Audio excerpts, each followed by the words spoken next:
Bonjour les amis, bienvenue dans cette vidéo débrief de la défaite très dure de l'Olympique Lyonnais au Paris Saint-Germain. 4-1, 4 buts encaissés en première mi-temps, dont 3 dans un laps de temps extrêmement réduit. Une défaite malheureusement qui montre encore les limites que peut avoir notre équipe. Et on va se poser la question de la responsabilité du coach, de Pierre Sage, dans ses choix, notamment ses choix tactiques. Vous verrez qu'il y a des stats qui, on va dire, démontent totalement le choix de départ du 4-2-3-1, puisque ce système ne nous a jamais permis cette saison de remporter un seul match, et pourtant on l'a utilisé plusieurs fois. Le débat est revenu assez fréquemment. Alors on pourra évidemment tous avoir son avis sur la question, d'autant que les 2 premiers buts sont-ils dus au 4-2-3-1 ? Non, pas du tout. Mais par contre, les buts en transition, évidemment, je pense qu'ils en font partie du problème du 4-2-3-1, c'est-à-dire une certaine fébrilité de nos défenseurs centraux et un manque de personnel au milieu de terrain. Bref, il y a beaucoup de choses à dire. Évidemment, ce match, on était très intéressés parce que déjà en championnat, vu qu'un certain nombre de nos concurrents l'avaient emporté ce week-end, il fallait pour conserver notre 7e place, il fallait prendre quand même au moins un point. Certes, on n'aurait pas été 7e puisqu'on a une différence de but négative, mais en tout cas, on restait vraiment dans la course, on l'est toujours d'ailleurs. Mais on se rapproche très clairement, on s'éloigne très clairement de la 6e place, la 7e restant accessible. C'était aussi évidemment une sorte de répétition avant la Coupe de France. Espérons que le scénario ne sera pas le même, sinon la Coupe va tourner vinaigre très rapidement. Et on va commencer par la composition de départ avant de s'intéresser aux statistiques et surtout aux déclarations de l'entraîneur. Alors Pierre Sage avait décidé de commencer un peu à la surprise générale, en tout cas moi je ne m'y attendais pas du tout, par un 4-2-3-1, un 4-2-3-1 évidemment très ambitieux, mais pour ma part, avant le match, après le débrief des conférences de presse, je n'étais pas du tout sur cette ligne-là, puisque moi je voulais plutôt faire un 3-5-2, on pourrait même imaginer un 3-4-3. Tout simplement parce que je n'ai pas une grande confiance dans nos défenseurs centraux et qu'en plus, certes, on a un milieu de terrain d'une certaine qualité avec Matic et Cacré, mais le problème c'est que Matic est un joueur quand même extrêmement lent, qui a certes une science du placement, qui est plutôt intéressant à la relance, mais par contre il faut autour de lui des mecs qui font énormément de travail de repli, et quand vous avez Cacré, oui, lui le fait, mais Ryan Cherki le fait moins. Donc forcément, vous prenez le risque de prendre des vagues, et c'est ce qui s'est passé. Il est certain que si vous rajoutez un Mangala dans ce milieu de terrain, vous avez beaucoup plus de certitude. Pierre Sage avait son idée, qui était, comme il l'a dit, de moins défendre en ayant davantage la possession. Dans ces 2 aspects-là, ça a été naufrage total, puisque non seulement on a mal défendu, mais en plus on n'a pas eu la possession. Bref, ça a été une véritable catastrophe, et une catastrophe qui a été, je dirais, très rapidement mise en place, puisque on le voit ici dans le moment des buts. Donc effectivement, ça pouvait pas plus mal commencer avec un CSC de Nemanja Matic et enchaîné avec un but de Beraldo. Ce qu'il faut voir sur ce but de Beraldo, c'est que une énorme erreur défensive, puisque Beraldo se retrouve absolument tout seul face au but, et sur une déviation de Barcola, il peut fusiller notre gardien très facilement.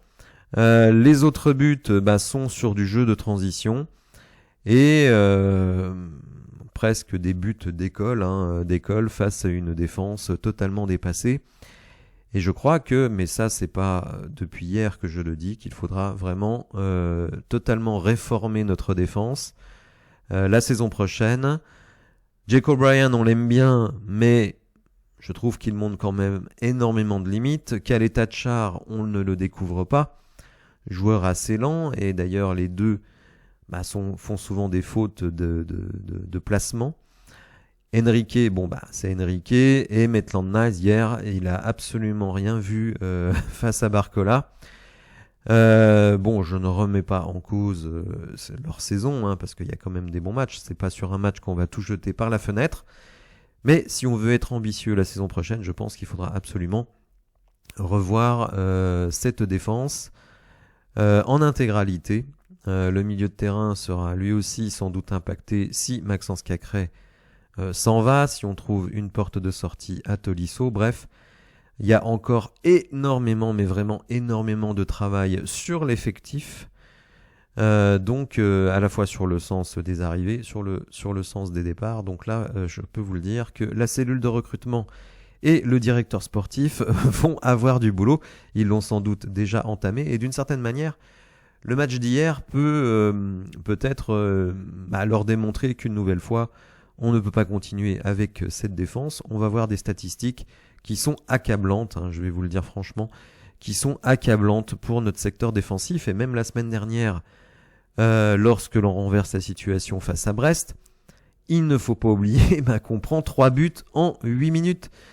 Donc ce n'est pas possible, on ne peut pas continuer avec des défenseurs aussi fébriles, et notamment quand ils jouent à 2 centraux, puisque d'une certaine manière, Pierre Sage a reconnu lui-même son erreur de la composition de départ, puisqu'en deuxième mi-temps, il est passé en 3-5-2 ou en 3-4-3, ça dépend comment vous voulez l'appeler, validant lui-même que son schéma n'avait pas fonctionné.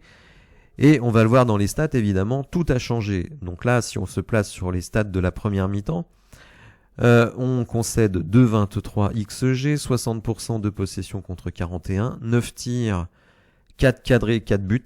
Ça fait quand même mal. Alors certes, il y a un tir qui est pas cadré, qui fait but, c'est le CSC.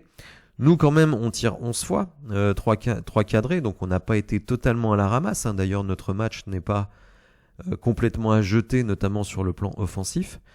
Mais c'est vraiment défensivement que ça a été compliqué. En deuxième mi-temps, alors 67% de possession pour le Paris Saint-Germain. Donc là, pour le coup, on a fait l'inverse de ce que voulait Pierre Sage, c'est-à-dire ne pas avoir la possession. Et pourtant, c'est en n'ayant pas la possession, que nous on a 0,70, donc potentiellement un but, notamment l'action de Cacré, en face à face au gardien. Eux ont 0,22 et on a 5 tirs dont 3 cadrés. Moins brillante cette deuxième mi-temps, mais beaucoup plus rassurante par rapport au nombre de buts concédés. Bon, sur l'ensemble du match, évidemment, nos stats ne sont pas si moches que ça. D'ailleurs, on verra une stat un petit peu surprenante par rapport à ça. Mais bon, voilà, 6 tirs cadrés, ça a suffi pour le PSG de mettre 4 buts. Donc, évidemment, ça n'a pas, rien n'a fonctionné pour Pierre Sage dans la première mi-temps. La deuxième mi-temps, j'ai envie aussi de mettre un énorme bémol, parce que le Paris Saint-Germain menait déjà 4-1. On va dire, il n'était pas dans la nécessité, dans la recherche d'aller chercher un résultat. Donc ils ont sans doute baissé de pied. Rappelons aussi quand même, et ça je crois que c'est encore à mettre à notre débit, c'est que le Paris Saint-Germain, dans la composition de départ, on va le voir, il n'avait pas aligné ni Moussa Dembélé, Ousmane, pardon, il risquait pas d'aligner Moussa Dembélé. Il n'avait aligné ni Ousmane Dembélé, ni Kylian Mbappé. Donc quand même 2 joueurs majeurs de cette équipe. Et pourtant, on se fait ratatiner. Donc évidemment, ça nous fait un petit peu froid dans le dos pour la finale. Ce qu'on peut espérer, c'est que le staff lyonnais va trouver des solutions, va tirer des enseignements de ce match pour produire autre chose le 25 mai. Alors les stats un peu marquantes, on le voit ici, l'OL n'avait plus perdu de 3 buts d'écart en tirant plus que l'adversaire, ce qui est le cas hier, dans la défaite 3-0 face à West Ham. Donc ça, malheureusement, on s'en souvient de ce match qui nous a empêché d'aller en demi-finale d'Europa League. L'OL a encaissé 6 buts sur les 10 derniers tirs cadrés concédés. Donc évidemment, Certains y verront des insuffisances d'Anthony Lopez. Khaled Tchar n'a effectué qu'un seul dégagement défensif face au PSG, son plus faible total en étant titulaire avec l'OL en Ligue 1. L'OL, et c'est ça vraiment pour moi la stat qui fait mal, et notamment qui vient mettre un petit peu une pierre dans le jardin de Pierre Sage, l'OL n'a jamais gagné en débutant en 4-2-3-1 cette saison. 8 matchs, 7 défaites et 1 nul. Et Pierre Sage a tenté 4 fois de débuter avec cette formation pour 4 défaites. Je me souviens que je m'étais plaint justement lorsque on avait perdu, alors je ne sais plus quel était le dernier match, c'était peut-être à Lens. Au Havre, pardon. Moi je me souviens plus. Bref, on avait perdu en alignant cette formation, je m'étais plaint et certains dans les commentaires, et notamment Pierre Sage, lui avait dit non, ce n'est pas lié au système. Eh bien... Peut-être que dans l'absolu, ce n'est pas lié au système, mais seulement quand vous alignez un système de jeu à 8 reprises et que vous perdez 7 fois et vous arrachez un pauvre match nul, je pense quand même qu'il faut s'interroger sur le système. Et d'une certaine manière, lui-même Pierre Sage reconnaît que ce système ne fonctionne pas, notamment face au Paris Saint-Germain, parce que, il faut le savoir, le 4-2-3-1 c'est mon système favori, et je pense qu'on peut le faire face à des équipes de moyenne valeur. Mais face à des grosses équipes, je pense que ce système, il est létal, il est mortel. Et d'ailleurs, ça a été le cas hier. Comme je l'ai dit, les 2 premiers buts ne peuvent pas être attribués au système, mais par contre, les 2 suivants aussi. Je pense qu'à 2-0, d'autant qu'on marque un but ensuite, avec Nuama, à 2-1, peut-être qu'on inverse la dynamique. Attention, je vais pas vous dire que le scénario du match fait que tatati tatata, c'est souvent ce que disent les coachs. Moi, je ne le dis pas, tout simplement parce que je pense que le Paris Saint-Germain était largement supérieur. Donc Pierre Sage reconnaît lui-même qu'il s'est trompé sur ce système, puisqu'il change le système.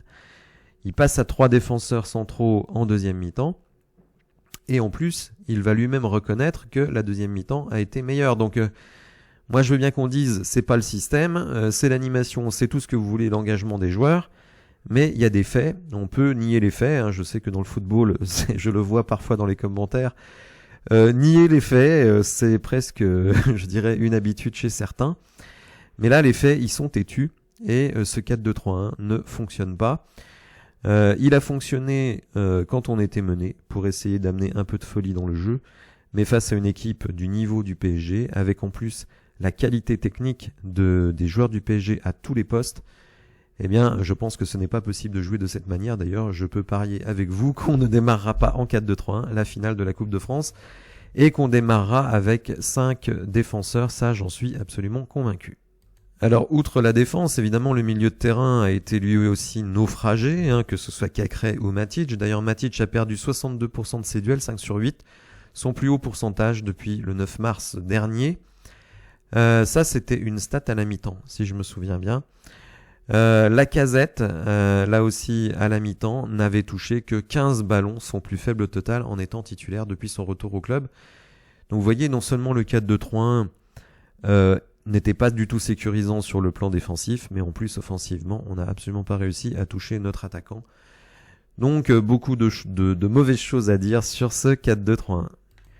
Autre petite stat qui fait mal, faut bien se le dire, le PSG a inscrit 8 buts en première période contre l'OL en Ligue 1 cette saison. Je rappelle que 4-1 c'était déjà le score du match aller, on se souvient de l'erreur de Tolisso dans la surface. Bon voilà, je veux dire, face à des équipes de ce niveau-là, alors attention, en août l'équipe de l'OL n'était pas celle qu'elle est aujourd'hui, mais d'une certaine manière c'est pas très rassurant, puisque d'une certaine manière l'OL a nettement progressé dans son effectif et dans son jeu, et malgré tout, le résultat est le même. On pourra évidemment longtemps parler du scénario. Oui, on prend deux buts dans les 3-4 premières minutes. Oui, mais enfin bon, on les prend, et on les prend face au PSG qui nous accule sur notre but. Donc moi, je ne vois pas tellement d'explication autre qu'on est inférieur.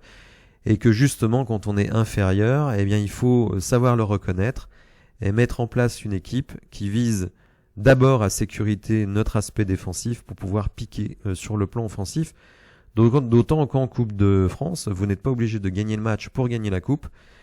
Et visiblement, on aura un grand gardien sur les pénaltys, Lucas Perry. Donc, moi voilà, je suis partisan de la prudence pour le prochain match.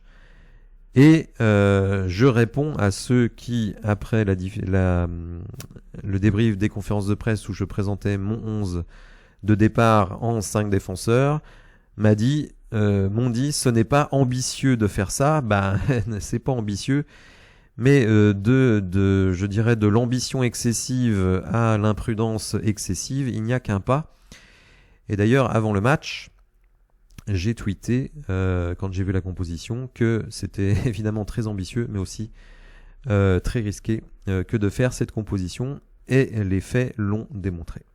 Alors Pierre Sage, comme beaucoup de coachs, n'est pas des plus cohérents après les défaites. Puisqu'il nous dit cette défaite ne doit pas remettre en cause notre parcours. Alors oui, d'ailleurs, je ne vois pas qui remettrait en cause notre parcours. Les matchs ont été gagnés, les matchs sont là, mais en même temps, il faut pas non plus se voir trop beau. Et donc, je trouve que Pierre Sage s'est vu trop beau avant ce match. Il a lui-même parlé de bataille tactique. Alors, si effectivement c'est une bataille tactique, on peut dire qu'il l'a perdu à plat de couture. Évidemment, à charge pour lui de trouver des solutions pour la finale de la Coupe de France. Quand je dis que les déclarations ne sont pas totalement cohérentes, quand il dit on a fait preuve de fierté en deuxième mi-temps, le PSG a eu une occasion et nous on a pu s'en créer plusieurs, il y a donc des enseignements à tirer de la manière de gérer cet aspect. Là aussi, je ne peux pas le suivre pour une raison très simple, c'est que vous n'attaquez pas une mi-temps quand vous menez 4-1 comme une mi-temps où il y a 0-0 et il faut aller chercher un résultat. On l'a vu, quand il me parle de fierté, ça me fait un peu rire, puisque par rapport à ses ambitions qui étaient d'avoir la possession, on l'a vu en deuxième mi-temps, on est à moins de 33% de possession. Donc on fait de la résistance, on attend le PSG pour essayer de les piquer en contre, ce que moi je préconisais depuis le début du match. Donc là aussi, je pense qu'il se leurre un peu en pensant que la deuxième mi-temps doit être une sorte d'étalon par rapport à ce match. Non, pas du tout. Le PSG menait 4-1. Franchement, ils ont géré tranquillos cette deuxième mi-temps, même si effectivement, on a eu une ou deux occasions. Donc il y a effectivement l'occasion de Cacré et un penalty qui, selon moi, aurait dû être accordé à Fofana. Ça n'a pas été le cas, je n'ai pas compris pourquoi. D'ailleurs, si vous avez l'explication, n'hésitez pas à me la dire dans les commentaires. Ça aurait pas évidemment changé l'issue du match, mais disons que ça aurait un petit peu validé cette défense à 5, puisque même en défendant à 5, on peut avoir des occasions. Lacazette, lui, est plus, à mon avis, réaliste quand il dit dès le début du match, on s'est mis dans de mauvaises dispositions. Le premier but encaissé, on doit mieux faire. Le deuxième, je suis fautif, c'est lui qui est au marquage de Beraldo. Donc à partir de là, contre Paris chez eux, c'est compliqué. On a essayé de revenir, il y a eu du mieux dans le jeu, dans les ambitions, moins de peur. Vous voyez, il parle quand même de peur. Donc moi c'est ce que j'ai ressenti en première mi-temps, même si Nuama marque un but. Et d'ailleurs on n'a pas eu le temps de le savourer très longtemps puisqu'on a pris le 4e dans la foulée. J'ai senti de la peur de la part des joueurs.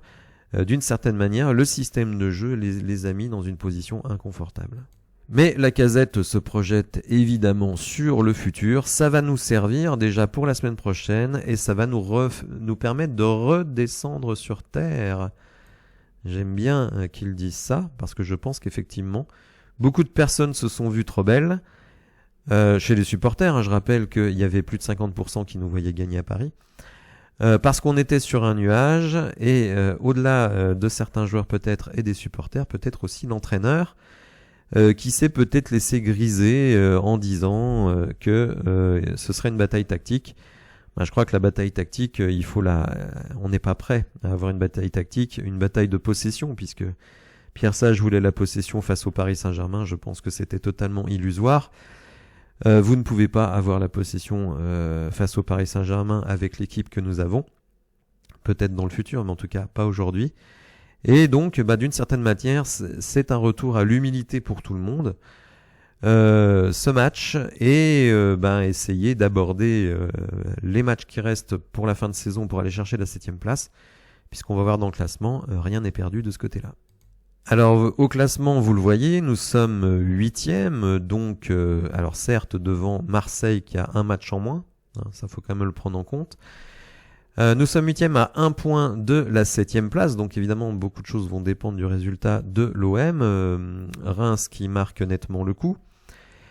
Mais vous le voyez, les victoires de Lens, Nice, Lille, etc. nous mettent totalement le top 6 hors de portée, selon moi, puisque nous avons 5 points de retard à 4 matchs de la fin du championnat, donc il faut être réaliste, et d'autant plus que nous avons un goal average extrêmement défavorable, ce qui veut dire que même si on arrivait à rejoindre Lens, hein, ce qui est déjà quasiment impossible à mon sens, eh bien il resterait devant du fait de la différence de but, donc effectivement, la 7e place ne sera pas simple. Si Marseille s'impose dans son match en retard, eh ben, il passe devant nous, donc on repasserait 9e. Rennes a son destin entre les mains et une meilleure différence de but, tout comme Marseille d'ailleurs. Donc la 7e place, elle est loin, très très loin d'être dans la poche. Et évidemment, la victoire en Coupe de France, même si on nous dira ce sont 2 matchs différents, malgré tout, si vous êtes boxeur, que vous avez pris un KO au bout du premier round, quand vous allez rencontrer le mec la prochaine fois, vous l'abordez pas avec la plus grande confiance du monde. N'hésitez pas les amis à me dire ce que vous pensez dans les commentaires de ce match. Est-ce que comme moi vous pensez que Pierre Sage a une responsabilité importante par rapport aux 11 de départ, même si, je le répète, hein, c'est quand même les joueurs qui sont sur le terrain. L'erreur de placement sur Beraldo, ce n'est pas Pierre Sage. Le CSC de Matic, ce n'est pas Pierre Sage. Par contre, après le reste, l'insécurité, le nombre d'occasions en transition. J'ai vu dans les commentaires que certains n'étaient pas totalement mécontents du match. Alors oui, d'ailleurs, quand on voit les stats, on a plus de tirs que le Paris Saint-Germain. On a 6 tirs cadrés. Donc tout n'est pas à jeter, mais je pense que notre problème sur ce match-là n'est pas spécialement un problème offensif, mais plutôt un problème défensif. Voilà, si vous avez apprécié la vidéo, n'hésitez pas à la liker, à vous abonner à la chaîne, et je vous dis à bientôt pour de nouvelles infos. Merci, au revoir.